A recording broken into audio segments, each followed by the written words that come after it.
Pessoal, meu nome é Júnior, sou aluno do 10º período de Direito pela UGB em Barra do Piraí. Estarei com vocês aqui nas próximas 10 aulas, dando monitoria em Direito Penal 1, tá pessoal? Na aula de hoje, falaremos sobre o artigo 1º, 2º e 3º do Código Penal, onde no artigo 1º traz para a gente o princípio da anterioridade e o princípio da legalidade. No artigo 2º, traz para a gente o princípio da retroatividade e da irretroatividade. E no artigo 3º, traz para a gente o princípio da ultraatividade, tá? Lembrando que o princípio da ultraatividade é uma situação excepcional de uma lei temporária, tá? Não é uma coisa que vocês vão se deparar muito na vida de vocês, mas falaremos aqui quando chegar na... Eu vou fazendo por ordem aqui, quando chegar no artigo 3º eu explico melhor.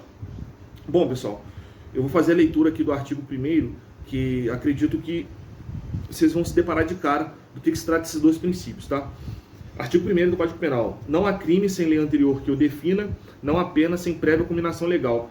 Em primeiro momento, pessoal, foquem só nessa primeira parte aqui. Não há crime sem lei anterior que o defina. Que isso aqui já diz pra gente o que são esses dois princípios, tá? Da anterioridade e da legalidade. Primeiro, pra gente falar de uma conduta praticada como crime, né, tem que estar previsto em lei. Tá? Tem que estar tipificado, tem que estar aqui no Código Penal ou em alguma lei especial, falando que aquela conduta que um sujeito praticou é caracterizada como crime. Tá? Isso é o princípio da legalidade, né? É a previsão na lei, tem que estar na lei, tem que estar publicada na lei, tem que estar aprovada no Congresso, publicada, sancionada. Isso é o princípio da legalidade. Tá? E não só isso, pessoal, o princípio da legalidade e da anterioridade, eles andam juntos aqui no artigo 1º do Código Penal, né? Porque aqui diz pra gente, não há crime sem lei anterior que o defina, ou seja, uma situação que a gente chama de crime, ela tem que ser praticada posteriormente à publicação da lei, tá? Ou seja, se hoje eu me deparo com uma situação, eu falo assim, opa, isso aqui é crime, primeiro eu tenho que verificar se tem lei para aquilo. Tem lei? Ok, princípio da legalidade. E não só a lei para aquilo. Se essa lei é anterior ao fato praticado, ou seja, se o fato for praticado hoje, né, eu só posso chamar de crime se a lei for publicada anterior ao fato, né? Se foi publicada ontem, ou anteontem, ano passado, ano retrasado, tem que ser anterior, sempre anterior ao fato. Isso é o princípio da legalidade e da anterioridade penal, tá? O artigo 1º. Bom, pessoal, agora falaremos aqui do artigo 2º do Código Penal, tá? Onde a gente vai tratar aqui do princípio da retroatividade e da irretroatividade, quando se aplica esses dois princípios, em que situação a gente vai aplicar esses dois princípios. Eu acredito que vocês vão gravar melhor dessa forma, né? Pessoal, tudo que for beneficiar um condenado, né, se for diminuir uma pena, se for revogar uma qualificadora, se for até mesmo revogar o tipo penal, sempre vamos aplicar a retroatividade da lei. Se for para beneficiar, retroage, né? Cessa aquilo que os efeitos daquela sentença, né? E se vir uma lei mais rigorosa, né, que aumenta a pena, que traz uma nova qualificadora, que traz um novo tipo penal, nesse sentido não iremos aplicar a retroatividade. Nesse sentido, aplica-se a irretroatividade. Nesse sentido, não retroage, ou seja, beneficiou o condenado? Retroage. Não beneficiou? Não retroage, tá? Eu vou fazer a leitura do artigo aqui e vou tentar explicar mais um pouco, né? O artigo 2º do Código Penal diz pra gente o seguinte: ninguém pode ser punido por fato que a lei posterior deixa de considerar crime, cessando em virtude dela a execução e os efeitos penais da sentença condenatória. Isso aqui é muito explicativo, pessoal. Ninguém pode ser punido por fato que a lei posterior deixa de considerar crime. Aqui a gente está falando quando vai alcançar o princípio da retroatividade, ou seja, se o cara hoje é condenado por algum crime, né, e posteriormente de uma lei que deixa de considerar aquilo que o cara está condenado como crime, aplica-se a retroatividade. E a segunda parte aqui diz pra gente, cessando em virtude dela a execução e os efeitos penais da sentença condenatória. Ou seja, se tem um cara hoje cumprindo pena por um crime que amanhã, depois da manhã, ano que vem uma lei e deixa de considerar aquilo crime, nesse sentido a lei retroage e alcança esse evento passado, né? Vou trazer um exemplo para vocês aqui. no passado a gente teve o adultério considerado como crime, né? O adultério não é considerado mais como crime, mas já foi um dia, né? Eu pergunto para vocês, no dia que o adultério deixou de ser considerado como crime, o que aconteceu com aquelas pessoas que estavam já cumprindo pena como adultério, né? A lei fala que cessa os efeitos da sentença condenatória, ou seja, não é mais considerado crime, tá? Isso é o princípio da retroatividade, tá? Que está beneficiando a pessoa. Agora, se uma nova lei, né? Vamos supor que o adultério ele venha a ser de novo considerado crime no Brasil. Vamos supor, né? Aí eu pergunto para vocês, quando o adultério for considerado crime de novo no Brasil, a gente aplica o princípio da retroatividade? De maneira alguma, pessoal, porque nesse sentido não está beneficiando ninguém, né? Ele vai fazer as pessoas cumprir pena, né? As pessoas serem condenadas a um crime.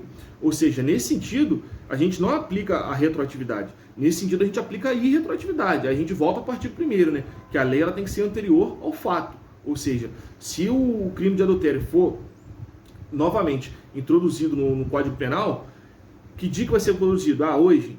Se aplica aos fatos de ontem, anterior? Não, só vai se aplicar os fatos posteriores, né? Da data da publicação para frente, não da data da publicação para trás, né? Então, lembrando, beneficiou o condenado? Aplica a retroatividade. Não beneficiou? Não aplica a retroatividade, tá? Bom, pessoal, agora para encerrar nossa primeira aula, falaremos aqui do artigo 3º do Código Penal, que fala sobre o princípio da ultratividade, tá?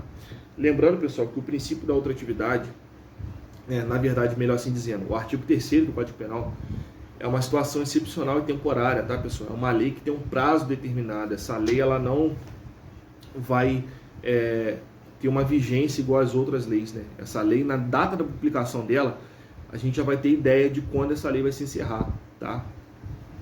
Eu vou fazer a leitura do artigo, eu vou explicar e vou trazer um exemplo, que acredito que assim fica melhor, tá?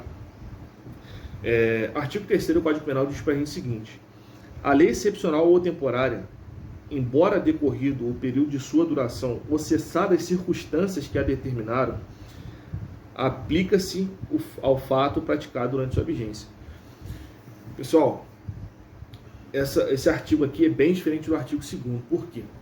Porque essa parte final aqui diz para a gente o seguinte: aplica-se o fato praticado durante sua vigência, né?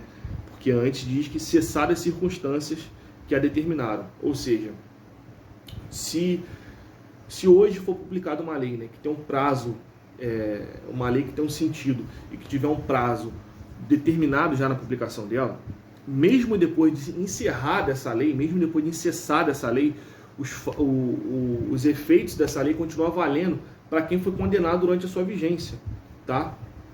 Nesse caso aqui não é igual ao artigo 2º do Código Penal, que diz que se uma lei posterior deixar de considerar um fato anterior como crime, né, as pessoas ali seriam beneficiadas pelo princípio da retroatividade, tá? Da retroatividade. Nesse caso aqui, não se aplica o princípio da retroatividade, tá, pessoal? Mesmo depois de cessada a lei, né, uma pessoa que foi condenada durante a vigência dela, os efeitos da lei continuam valendo para ele até o fim da sua condenação, tá? E pode ser condenação aí, privativa de liberdade ou privativa de direitos, tá? Eu vou trazer um exemplo para vocês aqui que acredito que vai ficar melhor, né? A gente teve no passado, aí, pouco tempo atrás, na verdade, a pandemia do coronavírus, né? Do Covid-19, onde o governo ali, junto com seus órgãos, aplicou várias medidas sanitárias para conter o avanço do vírus, né? O uso de máscara, o uso de álcool em gel, o distanciamento social e tal.